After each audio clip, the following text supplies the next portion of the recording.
Welcome to NFL Live, presented by Lowe's. And just like that, the NFL Draft only 2 days away. On Thursday night, lives are going to change. The trajectory of teams will be altered. It's going to be huge. We'll be there. We can't wait. But for now, we're still in Bristol, at least for a little while longer. We got Dan here. We got J-Mac there. NFL Live will be in Pittsburgh tomorrow. That's where we find NFL Network draft analyst Daniel Jeremiah, who's joining us for the entirety of the show. What's up, DJ? How you doing? Guys. I know you guys think I'm back in San Diego. Trust me, it really is Pittsburgh. It is absolutely perfect and beautiful here. So when you come, don't let Orlovsky ruin the weather. It's perfect as it is right now. Yeah, you're already taking shots. We've been trying to do a show together for like 6 years. Right. Yeah. Finally get in it. We're 30 seconds in. That means he knows you well. I was going to say, he knows exactly what to do. We're going to put DJ to work here today, that incredible draft brain on all of this. And let's begin with the Jets, because I think we all agree that's where the draft really starts. We know what's going to happen at 1, most likely with Fernando Mendoza, but the Jets have the 2nd and 16th picks in the upcoming draft. They need help. They need lots of it. Their 15-season playoff drought continued last season as they became the first team in the Super Bowl era without a single interception and the first team to play 16 games without a 400-yard receiver. New York's been linked to many. Ohio State's Vrabel. They did cancel their top 30 draft visit with Texas Tech's David Bailey last week. However, Jets GM Darren Muge spoke earlier today about not reading too much into all that. Here's what he said. With top 30s, every team uses them differently and has different ways of using that mechanism. Some don't even use the top 30s at all, right? I would say for us, when we do top 30s, every single player and case is different. Sometimes I want this player to meet with our player engagement department. Sometimes I want this player to meet with our sports performance. Sometimes it's purely medical. Sometimes it's a recruiting process. Sometimes it's a smoke screen. And in regards to David, we had good touch points with him at the Combine. We went to his pro day, had a good dinner with him, and we were just kind of juggling our 30 and how to use them, and I wouldn't look too much into a cancellation because there was other ones that we may have changed as well. All right, so we're reading into everything right now, but don't read into that. DJ, what do you believe the Jets should do with the number 2 pick? Yeah, to me, what they should do is take David Bailey. And I wouldn't read too much into that, the fact that he didn't take the visit either. He's a very clean player. You're not worried about it from a character standpoint, from a medical standpoint, and they already visited with him in person. To me, this is a polished, productive edge rusher. What he's going to be asked to do in the NFL, you've already seen him do it at a very high level at college, and he's done it over several seasons now. So that's the one that makes the most sense to me. And also, when you look at Denver, where your general manager just came from, those 2 edge rushers were absolute fastballs of Benito and Cooper. Now you've got Will McDonald, and you put another player in Bailey on the opposite side. You got 2 fastballs yourself. Yeah, guys that can produce right away. There's just something about Vrabel Reese that I love, and I think it's the versatility that he brings to the table. For Aaron Glenn, you're trying to implement a defense with as much talent as possible coming off a year ago where they weren't able to get an interception, what we talked about. Having a guy like Vrabel Reese that can do multiple things, that you can line up anywhere, to me helps so many other guys on the defensive side of the ball. How do you get your best 11 on the football field? If you can move a guy around to best suit somebody else, it helps him to go out there and be an impact player and also be a leader on your defense. So there's just something about his ability and what he showed playing in a pro-style defense in college for Matt Patricia, the kind of intelligence that it takes to do all of those different things. Is this a little bit, DJ, like the Aiden Hutchinson, Trayvon Walker conversation? Because I'm thinking Aaron Glenn, he comes from Detroit, obviously Hutch. Years before that, he was in New Orleans, Cam Jordan, true defensive end. And I look at Bailey and I go, the track record of production. I look at Vrabel Reese and I agree with like the potential, but 7 sacks in his college career. I understand off the ball, but DJ is a little bit like that where it is I know what I'm getting now versus long-term projection. Yeah, and I think sometimes it's the way it was phrased. I remember in that draft, it was like, okay, you've got the athletic one in Walker, and then you've got the polished pass rusher in Hutchinson. Hutchinson was an excellent athlete as well. And just as David Bailey ran 4.5 flat, like he's an elite athlete as well.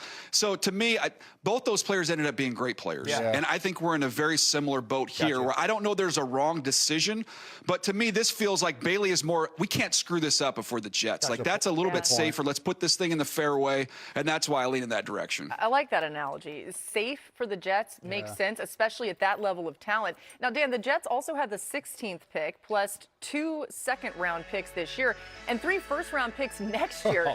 So when you think about this in totality, when do you think they should address the quarterback position? Obviously, I believe that 16 has to be a conversation with Ty Simpson. I know that everyone knows that I'm a Ty Simpson fan and believer.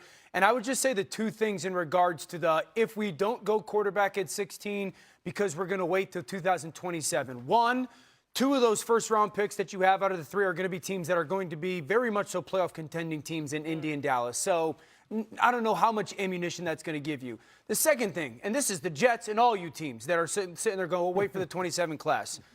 I'm not saying it's a guarantee, but we're also talking about Cleveland maybe waiting for 27, needing a quarterback, Atlanta, Minnesota, Miami, Arizona, Pittsburgh. I could hear the conversation of a potential with Houston, Carolina, depending on how their quarterbacks play. So unless you have the first or second pick next year, waiting for the 2027 class is not going to guarantee you a good player, because there's a chance that 8 or 9 teams need bona fide starting quarterbacks. Yeah, Dan, the interesting thing to me is I was talking to a coach with a young quarterback and went through the process of how they selected him and why they selected him. And he said, look, there's only a handful of guys in this league, as you guys know. They're going to be able to pull the rest of the team, those trucks that can pull the whole team behind them. So for the rest of them, we need to build this thing up so that when we do select that quarterback, that he's got a fighting chance. Sure. And when I look at this Jets roster right now, there's still other holes to fill. And personally, I believe they're going to use those first 3 picks this year to lay more of that foundation so that whoever they pick next year, you know, whoever that ends up being, is going to have a fighting chance. So that provided a little more clarity to me of the process of getting to when you take that quarterback. It's interesting. You think about what DJ's talking there, building some depth, building some key pieces around a quarterback. The Jets are the only team with 4 picks in the first 2 rounds. So they have the capital to do it this season. Yeah. And it does seem like a lot of teams are looking for a quarterback next year. You mentioned the Browns. New on NFL Live, Browns head coach Todd Monken spoke about the quarterback reps on day 1 of their offseason program. We were just rotating who was first reps. Shedeur to start. There were some other reps. The way it was going to turn out, Shedeur was going to get more reps. Some of it in pass Kelly, some of it in team. A couple of the team periods were slowed down ACT, more run than they were throw. So it was set up in a way for us to get a look at all of them. The plan was to have Shedeur have a few more reps, but to let Deshaun and Shedeur both have reps with the ones. All right, so he continues to toe the line there. We don't know who's getting the edge at quarterback for the Browns. That's okay. The Browns are another team with 2 first-round picks. They have picks 6 and 24 on Thursday. They can certainly use some help on offense. Cleveland ranked last in total QBR last season, and their quarterbacks were pressured on a league worst 39% of dropbacks. Opponents hit the QB over a quarter of the time as well. That's not good. DJ, what would a successful night for the Browns look like on Thursday with these 2 first-round picks? Well, Laura, first of all, they had a huge to-do list in the offseason. When you got to replace the entire offensive line, you don't see that happen very often. Now, they've filled a lot of those holes, but there's still one left at left tackle. So, to me, tackle's got to be one of these 2 picks. And when you look at the way this draft's going to unfold, I'd much rather be sitting at pick 24, their second pick, wishing and hoping for a receiver, but willing to live with it if the guy we like's not there. I would not want to be sitting there at 24, wishing and hoping and praying that one of these tackles gets to me. So to me, the order is important. I think you get that tackle in the boat at 6. Maybe you want to get cute and trade back a little bit and take 1, 10, 11, 12.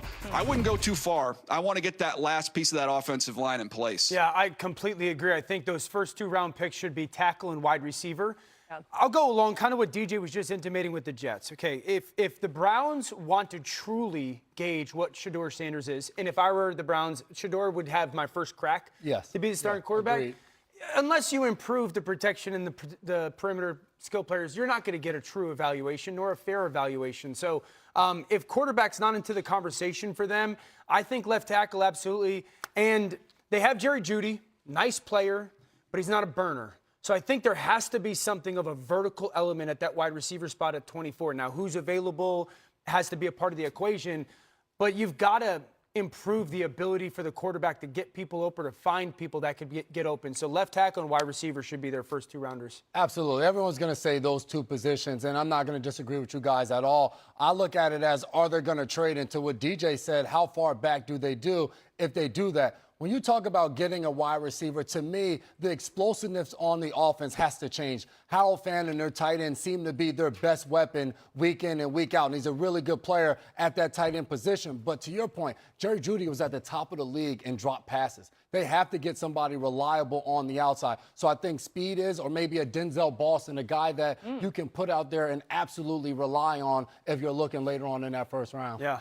I'd be interested to see, like, if anybody drops, that gives them the opportunity to trade back. Does Washington want to get up? Do the Chiefs want to get up? Casey Concepcion. Sorry, excuse I love me. it, Sorry, I DJ. just coughed there. Sorry about that. I like that. Casey Concepcion. That's my Jalen Waddle. That's my Jalen Waddle. He made that comp yesterday, and I think it's really good. By the way, Cleveland has used 3 different starting quarterbacks 4 times in the last 5 seasons. We all know they need help there. Now on to a developing story. Patriots coach Mike Vrabel met with the media on Tuesday for the first time since pictures surfaced earlier this month showing the coach with NFL reporter Diana Russini at a luxury hotel in Arizona. Both denied that the photos represented anything inappropriate. Russini has since resigned from her job with The Athletic in the fallout from all of those photos. And here's what Vrabel had to say today about the situation. I've had some difficult conversations with people that I care about, with my family, the organization, the coaches, the players. Those have been positive and productive. You know, we believe in order to be successful on and off the field, you have to make good decisions. That includes me. That starts with me. We never want our actions to negatively affect the team. We never want to be the cause of a distraction. You know, and those are comments and questions that I've answered for the team and with the team. We'll keep those.